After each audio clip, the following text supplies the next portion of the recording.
Hi guys, this is रज्जू। आज हम explain करेंगे रेवरेंड इंसानिटी चैप्टर 3 एंड 4। अगर किसी ने चैप्टर 1 एंड 2 का एक्सप्लेनेशन नहीं देखा है तो पहले वो देख लेना। चैप्टर शुरू होता है और हम देखते हैं सुबह हो गई है और रादर होने वाली है। नाइट वॉचमैन बेल रिंग कर रहा है और फैंग इवान की नींद खुल गई। पूरी रात बंदा सोया नहीं, बस प्लान बनाता रहा। बॉडी थकी हुई है क्योंकि अभी भी मॉडल है, लेकिन दिमाग 500 साल पुराना टेम्पर्ड स्टील है। स्लीप डिप्रीवेशन फैंग इवान के लिए ये बस एक मंडे मॉर्निंग जैसा है। यहाँ एंट्री होती है शेंसुई की। ये फैंग इवान की पर्सनल मेड है। सीन थोड़ा स्पाइसी है। शेंसुई तैयार होकर आई है, स्माइल कर रही है और थोड़ा फिजिकल होने की कोशिश कर रही है, accidentally touching him while dressing him up. क्यों? क्योंकि उसे लगता है Fang Yuan A grade talent है, फ्यूचर का क्लैन लीडर। अगर वो उसकी फेवरेट बन गई तो सर्वेंट से सीधा मैडम बन जाएगी। Career advancement strategy basically. पिछली लाइफ में फैंग इवान इस लड़की पे फिदा था, लेकिन इस लाइफ में फैंग इवान का रिएक्शन ब्लैंक फेस। वो मनी मन सोच रहा है, बहन मुझे पता है तू क्या चाहती है। जैसे ही मेरा रिजल्ट सी ग्रेड आएगा तू सबसे पहले भागेगी। वो उसका हाथ झटक देता है, हटो यहाँ से,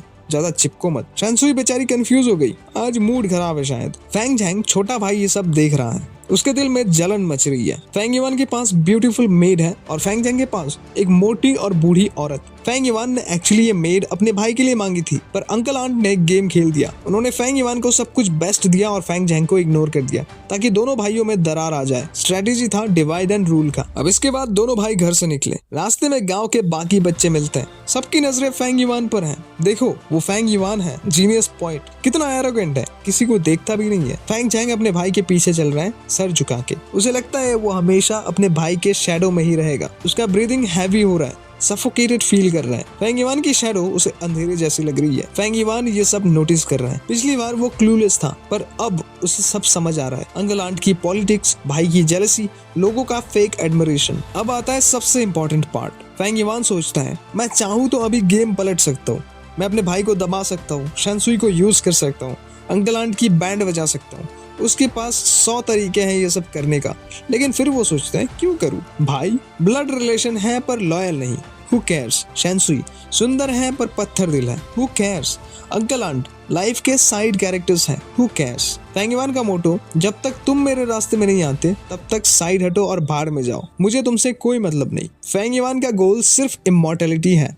ये छोटी मोटी फैमिली ड्रामा और लव स्टोरी उसके लिए टाइम वेस्ट है। वो एकेडमी की तरफ बढ़ रहा है जहाँ असली ड्रामा शुरू होगा। अब नेक्स्ट चैप्टर 4 शुरू होते हैं, जहाँ फाइनली वो दिन आ गया जिसकी सबको इंतजार था, द अवेकनिंग सेरेमनी। ये बेसिकली हॉगवर्ट्स की सॉर्टिंग हैट सेरेमनी जैसा है। यहाँ बस हैट नहीं, एक रिवर डिसाइड करेगी तुम हीरो बनोगे या जीरो। लोकेशन है क्लैन पेविलियन। बाहर से सीरियस फोर्ट लग रहा है। एल्डर सबको अंदर ले जाता है, लेकिन ऊपर नहीं, जमीन के नीचे, अंडरग्राउंड। सब बच्चे ओ आ कर रहे हैं क्योंकि केव अंदर से ब्यूटीफुल है। स्टेलेक्टाइट्स है, रेनबो कलर्स है, लेकिन फैंग इवान, हमारा 500 साल पुराना अंकल, चिल है। वो हिस्ट्री याद कर रहा है। हमारे एंसेस्टर्स यहाँ सेंट्रल लैंड से माइग्रेट करके आए थे क्योंकि यहाँ एक स्पिरिट स्प्रिंग मिली थी। बेसिकली ये केव क्लैन का एटीएम मशीन है जहाँ से पावर मिलती है। थोड़ा अंदर जाने के बाद सीन चेंज होता है। एक अंडरग्राउंड रिवर है, अंधेरा है, लेकिन रिवर के उस पार ऑपोजिट बैंक लाइट आ रही है। वहाँ मून ऑर्चिड्स का फ्लावर सी है। इमेजिन करो अंधेरे में हजारों नीले और पिंक फूल चमक रहे हैं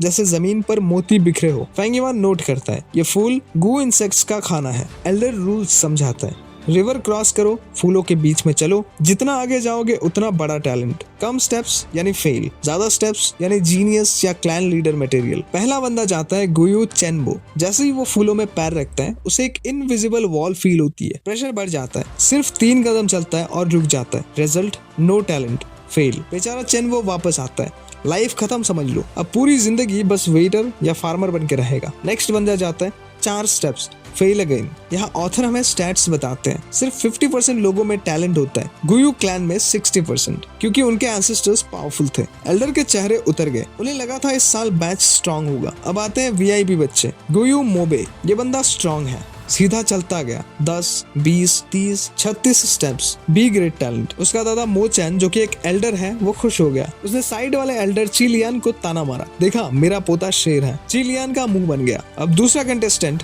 गुयू चिचैन। सबकी नजरें इस पे हैं क्योंकि ये एल्डर चिलियन का पोता है। बंदा पसीने में भीगा हुआ है, नर्वस है। वो चलता है और एग्जैक्टली 36 स्टेप्स पे रुकता है। बी ग्रेट टैलेंट, टाई हो गया। अब एल्डर चिलियन उछल पड़ता है, देखा 36 स्टेप्स, बराबरी का मुकाबला है। लेकिन वेट, फैंग इवान पीछे खड़ा होकर मुस्कुरा रहा है क्यों? क्योंकि उसके पास 500 साल का कॉन्टेक्स्ट है। वो मन ही मन बोलता है ये चीचैन फ्रॉड है। असलियत में चीचैन सिर्फ सी ग्रेड टैलेंट है।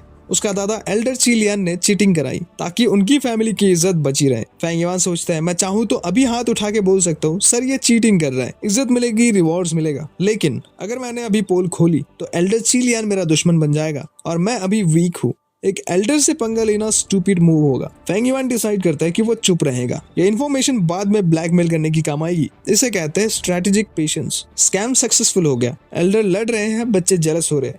तभी एल्डर आवाज लगाता है गुयू फेंग युआन। सन्नाटा। सबकी नजरें अब उस पर हैं। जीनियस पॉइंट आ रहा है। सबको लगता है ये रिकॉर्ड तोड़ेगा। फेंग युआन को पता है असलियत कुछ और है। फेंग युआन स्टेज पे जा रहा है। क्या वो ए ग्रेड टैलेंट लाएगा या सी ग्रेड लाके सबकी एक्सपेक्टेशन पे पानी फेर देगा? अगला चैप्टर लेजेंडरी होने वाला है। Next episode the fallen genius and the cold reality. Stay tuned.